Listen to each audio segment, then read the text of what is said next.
بۆ ئەوەی گفتوگۆیە بکەین لەسەرەوەی تاکەی چاوەڕێی ڕێکەوتنی موچە و داهاتمی لە نێوان هەردوو حکومەت هێرێمی کوردستان و عێراق واروها با بڵێن داهاتووی ئەم بابەتانە بەکوێ دەگات موچەخۆران هێرێمی کوردستان کەی بە جۆرە لە جۆرەکان ڕزگاریان دەبێت لەم هەواڵە بە پەلانەی موچە لە نێو ستۆدیۆ بەڕێز پۆڵا سیروان ئابووری ناسم لەگەڵدایە. کاک پۆڵا بەخێربی. زۆر سپاس ممنونم. زۆر سپاس بەڕێز. لەو پرسیارەوە دەست پێ یەکەم ئێستا چاوەڕێی موچەی مانگی هەشتین بێت لە کاتێکدا ئەوە ئەچینە ناو مانگی یانزە و مانگی یانزە نزیکە. ئەم کێشانە لە دوای هەناردەکردنەوەی نەوتی هەرێمی کوردستانیش بۆچی بە کۆتان هات؟ خەتای کێیە؟ زۆر سپاس بۆ ئەم دەرفەتە بە ناوی خوای گەورە میهرەبان دەستان خۆش بێ. زۆر سپاس. هەڵبەت لە کۆتا ڕێککەوتنە لە 25 ئەیلولی 2025 کە هەردوو لە حکومەتی عێراق و حکومەتی هەرێم گەشتە ڕێککەوتن کە ئەم ڕێککەوتنە لە ئەساسا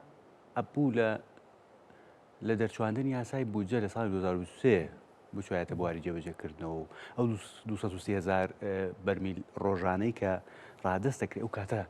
ڕادەست بکرایە بەڵام زۆر تاخیر بۆچی ئەمە زۆر تاخیر بوو. هەڵبەت هەموو کاتێک ململانە سیاسیەکان هێندە توند بووە وای کردووە ئەو تەئسیرە زۆری لەسەر هاوڵاتیانی هەرێم دروست کردووە بەبێ گوێدانە پرەنسیپە کۆمەڵایەتی ئەخلاقی دینی ئینسانیەکان هەموو کاتێک هاوڵاتیان کراونێتە قوربانی ئەم ململانێ ئەتوانم بڵێم نادروستانە ناواقعیانەکە کە زۆر جار باچەکەی هاوڵاتیان ئەیدەن. دروستە. حکوومەتی عێراق بە ڕوون و ڕەوانی پێت ئەڵێ تۆ ئەم نەوتە 230,000 بەرمیل نەوتی ڕۆژانە لەگەڵ 150 داهاتی ناوخۆ ڕادەست بکە منیش نەک تەنها موچە بودجەکەتیش ڕادەست دەکەم. زۆر باش. بۆ ئەمە ناکرێت بە جۆرەیەم حساباتی کە تۆ کردن کاک و بەڵێ بە دڵنیاییەوە لە ڕێکەوتنەکانە باسیەوە کراوەکە بەو جۆرە بێت بەس بینیمان نەوت ڕادەست کراوە هەناردە ئەکرێ دەبینین کێشەی موچار بەردەوام. کاکە دکتۆر لە یاسای ژمارە 22 ساڵی 2007 کە لە 6 ئابی 2007 یاساکە دەرچوو یاسای نەوت و گازی هەرێمی کوردستان کە بوو بە ئەساسێک بە گوێرەی لێکدانەوەیکی ناواقعیانەی بەشێک لە هێز و لایەنە سیاسیەکان بوو بە بنەمایەک تاوەکو لەوێەوە حکوومەتی هەرێم بگا بە ئابووری سربەخۆ پاشان بەرەو بڕیاری ڕاگەاندنی دەوڵەت هەنگاو بنێ. ئەمە ئەو ترسە قوڵەی لە دڵی حکوومەتێک لە دوایەکانی عێراقا دروست کرد کە بەردەوام وەکو مۆتەکەیەک لە خەیاڵدانی سیاسیەکانی عێراقا بمێنێتەوە کە ئەم یاسایە پێچەوانەی دەستور پێچوانەی ڕێکەوتنەکانی نێوان حکوومەتی هەرێم و حکوومەتی عێراقا. لە ئێستاە ئەو ئەڵێ من 2023 داوام کردووە تۆ ئەم نەوتە ڕادەست بکەیت وە دوو هەفتە وا سێ هەفتەیە تۆ ڕادەست کردو لە کۆتایی مانگینەوە تۆ ڕادەستێکەکەی تۆ ڕادەستێکەکەی من موچەی مانگەکە بۆ ناردووی بەس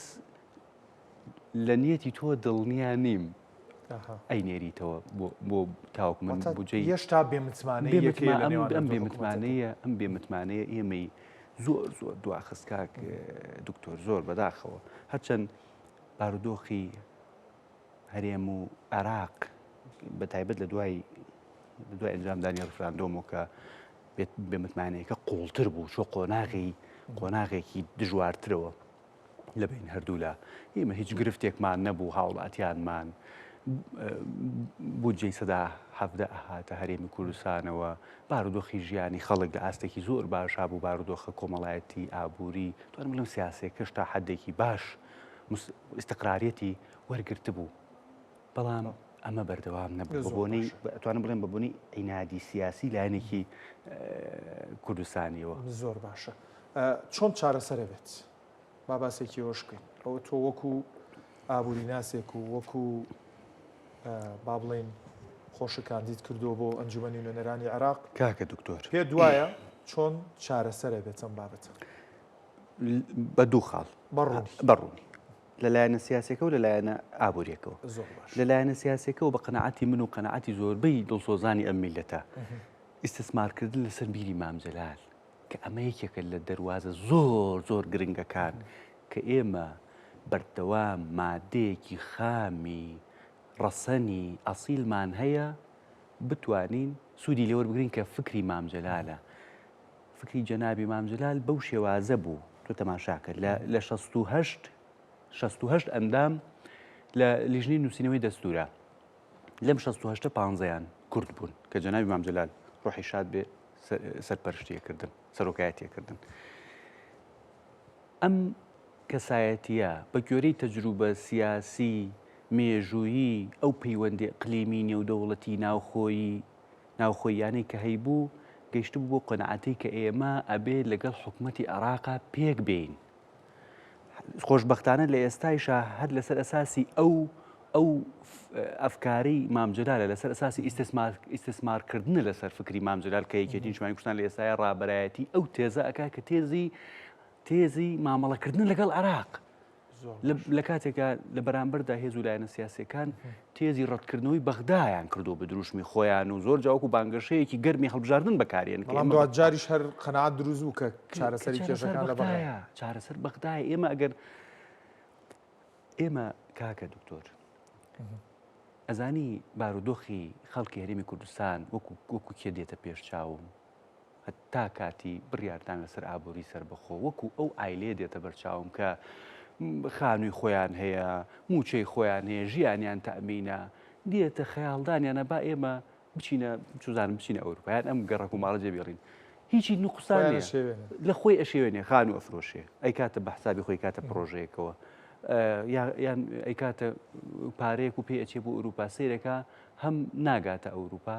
هەم کە ئەشگەڕێتەوە دێتەوە سەر قاسەیەکی بەتاڵ ئەبێ جارێتتر لە سفرەوە دەست پێ بکە. بارودۆخی حکوومەتی ئێمە هاوڵاتیانی ئەمە بەم شێوە بوو لە هیچمان نوقسان نەبوو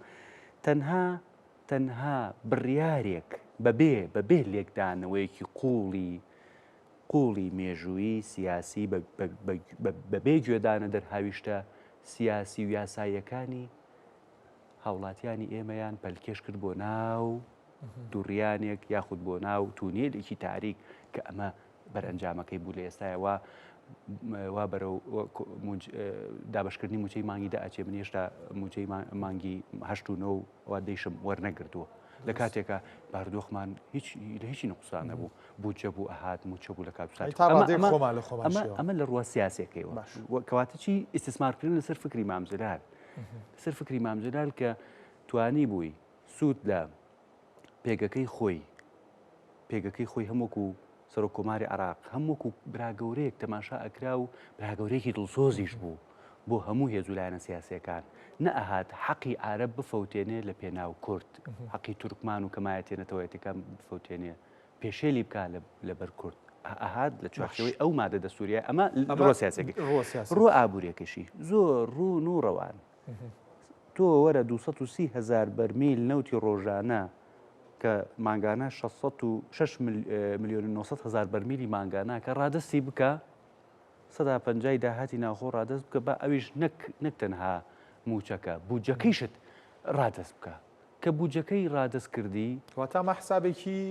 بیرکاری ئاسانەکە کاگە دکتۆر زۆر ئاسان بەس چی گەرەکە نیەت پاکی گەرەکە ئەو نیەتەی گەرەکە کە تۆ وەکو باوکێکی دڵسۆز مامێکی دڵسۆز خاڵێکی دڵسۆز خەمی کوڕ و برازە خوشکەزاکانی خۆت بخۆی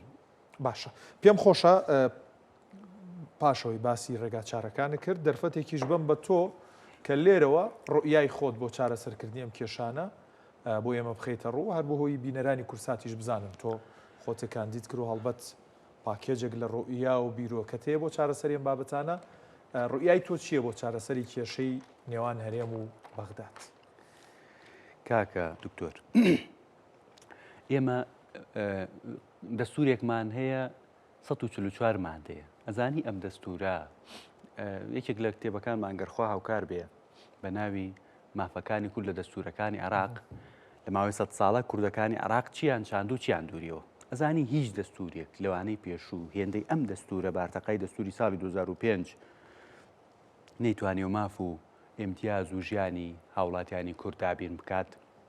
ئەزانی چەند گرنگە ئیستثمار لەسەر ئەم دەستورە بکەین بە گوێرەی ئەم دەستورە لە چوارچەوەی ئەم دەستورە بتوانین پرۆژە یاسای دروست لە ڕووی ئابووریەوە لە ڕووی کشت و کاڵیەوە لە ڕووی گەشتیاری و پیشەسازیەوە بخینە بەرباس و لێکۆڵینەوە لە ڕێگەی لیژنەکانی ئەنجومەنی نوێنەرانەوە بتوانین ببینە ناو دانیشتەکانی پەرلەمان و خوێندنەوەی یەکەم و دۆبی بۆ بکرێ و هەوڵێک بدەین بۆ جێبەجێکردنی ئەم بەندەی خوایە وەکو کوور دەڵێ باگراوندێکی سیاسی تاریخی لەگەڵ یەکی نیشتمانی کوردستانە هەیە بە حکمی باوکم و دواتر خۆشمان لە ناو بارودۆخەکە بووین هەڵقوڵاوی ها ئەو کوانوەین ئەو کوانووی نەهامەتی و نەکبەتی ئەم میلەتەی ئێمەی تێکەوتووە مادام هەڵقوڵاوی ئەم کوانوەین نابێ بین بەس دابنشین گۆگەڵێ ئەژنۆ لە کۆش بگرین و بەدەم ئەم نەهامەتیانەوە خۆمان بترین و بین خوددا ئەقڵ و بەرنمەیەکی پێداوین بتوانین سوود لە ئەزمون و تەجروبەی میلەت و وڵات و گەلە پێشکەوتۆکان وەربگرین بخینە ناو چوارچێوەیەکەوە بە بەرگی هەرێمی کوردستانە بە بەرگی هەرێمەکەی خۆمانە بیدورین یەکێک لە ئیشەکانمان ئەگەر خوا هاوکار بێ حول تجربة ناجحة من دول متقدمة إلى العراق وإقليم مع مراعاة ظروفات وضغوط السلة شلون بتوانين أزمونێکی سەرکەوتووی حکومڕانی ئەزمونێکی سەرکەوتوو لە بواری حکومڕانی ئەزمونێکی سەرکەوتوو لە بواری حکومڕانی بگوازینەوە بۆ هەرێمی کوردستان لە ڕووی کشت و کاڵی بێ ئێمە کاکە تۆ تەماشاکە کشت و کاڵ کە پێکهێنەر و بنیاتنەرێکی سەرەکی ژیانی کۆمەڵایەتی ئێمە بۆ لە مێژوو بە درێژایی مێژووە تا ئێستا نەمانتوانی بە سوودوەرگرتن لە داهاتی نەوت داهاتێکی زەبەلاحی نەوت نەمانتوانی سێکتەری کشت و کاڵ ببوژێنینەوە ئەم یەک نمونێک پێ بڵێم لە سنووری قەزای چەمچەماڵە 370 دێ لە سنووری قەزای چەمچەماڵە ساڵی پار ئەتوانم بڵێم زیاد لە 5,000 تن خوری ئاژەڵ سوتێنراوە کە ئەمە سەرۆتێکی نیشتیمانی میلەتەکەمان ئەو هەموو پێستەی ئاژەڵ بێتە سەرچاوەیەکی داهات بۆ دانیشتوانی سنوورەکە بۆ سوودوەرگرتن لە ئەو بەرهەمە سروشتەی کە لە ناوخۆیان هەیە سوودوەرگرتن لە دەستی کاری ناخۆ بەبێەوەی چاوت لە بەرهەمی نەسیجی دەرەوە بێت خۆت بتوانی سوود لە بەرهەمەکەی خۆت وەربگری حول تجربة ناجحة من دول متقدمة إلى العراق وإقليم أوەیە کە لەم پرۆژە یاسا یاخود لەم بابەتەیە بە زمانێکی سادە و ساکار و شعبی کە خەڵکەکە لێمان تێبگا ئامانجی ئێمە ئەوە نییە کە مستەڵەحی قورس و مستەڵەحی وشک بخێنە ناو بازاڕە سیاسێکەوە ئامانجی ئێمە ئەوەیە کە دانیشتوانی هەرێمی کوردستان بتوانین هۆکارێک بین بۆ ئیسلاحکردنی ژیانی خەڵکەکەی خۆمان لە ڕێگەی یەکی نیشتمانی کوردستانەوە ئەمێ ئەو پرسیارە بکەم ئەگەر سەرکەوتوو بیت و چیتە ئەنجومەنی نوێنەرانی عێراق لە چ لیژنەیەەکە ئەم کاراناکی ئەو بە گوێرەی پسپۆڕێکی خۆت بێت و بە گوێرەی خواستی خۆ بێ کاکە دکتۆر ئێمە 28 لیژنەمان هەیە لە ناو ئەنجومەنی نوێنەرانە من ئەمە بە خۆم و بە هەموو ئەو هاوڕێیانە ئەڵێم ئەگەر خوددا هاوکارمان بوو چانس یاوەرمان بوو چی لە ناو پرۆسەکەەوە ئێمە چی بکەین ئەگەر پۆڵان لە گریمان لە لیژنەی سوژەنای شەیدان و سوژەنای سیاسیە کاری کرد کار لەسەر ئەوە بکات کە خۆی بە وارسێکی ڕاستەقینەی هەموو کە سوکاری شەیدان بزانێت بەبێ جیاوازی وارسێکی ڕاستەقینە خاڵ و مام و برایەکی ڕاستەقینەوەی بووە واتە لە هەر لیژنەیەک بووی بڵێ نوێنەرایەتیەکی باشی بەڵام چیتر بکەین ئەمەیان گرنگە چیتر بکەین لە دوای ئەوەوە لەو 27 لیژنەی ترا بتوانین لۆبیەکی وا دروست بکەین لەسەر ئەساسی پەیوەندی هاوڕێتی بێ لەسەر ئەساسی پەیوەندی سیاسی بێ لەسەر ئەساسی دۆزینەوەی نقطەی هاوبەش بێ لەسەر ئەساسی دۆزینەوەی نقطەی هاوبەش بێ بتوانین ئەو لۆبیە دروست بکەین لە ناو لیژنەکانی ترا بۆی لە کاتی پێشکەشکردنی پرۆژە یاسایەکە زۆرترین پشتیوانی بەدەستبێنین بۆ کوێ بۆ هەرێمەکەمان بۆ میلەتەکەمان بەبێ جیاوازی تاودانی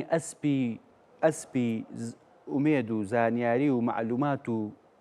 فکر و تەجروبەت تاودانی ئەسپی ئەمانە لە ناو لیژنەکەی خۆدا دواتر دروستکردنی ئەو لۆبیە بەهێزە لە ناو لیژنەکانی ترا بۆ خزمەتی میلەتەکەی خۆت سپۆڕەکەت بەتەمای بچتە لیژنەی دارایی بۆ ئەوەی شەڕی بودجێ قەت بگرێت ئینشاءالله ئەگەر لە ناو لیژنەی سوژەنای سیاسی شابین شەهیدان و کە چوار کتێبم لەبارەی شەهیدانی سنوورەکەمانەوە ئامادە کردو ئەزانم بەچی ئازارێک هاتێپەڕیوە خۆشم کوڕە شەهید یەکەم ئەوە ئەزانم چ نەهامەتیەک لە ڕابردووە بەرۆکمانی کردبوو زۆر باشە بە هیوای سەرکەوتن من خۆشحاڵ بووم بە هیوایەوەی کە لە پەرلەمان بتبین ئینشاءالله خوا هاوکار زۆر سپاس بۆ بەڕێز پۆڵا سیروان ئابووری ناس و هەڵبەتەکان دیدیش بۆ ئەنجومەنی نوێنەرانی عێراق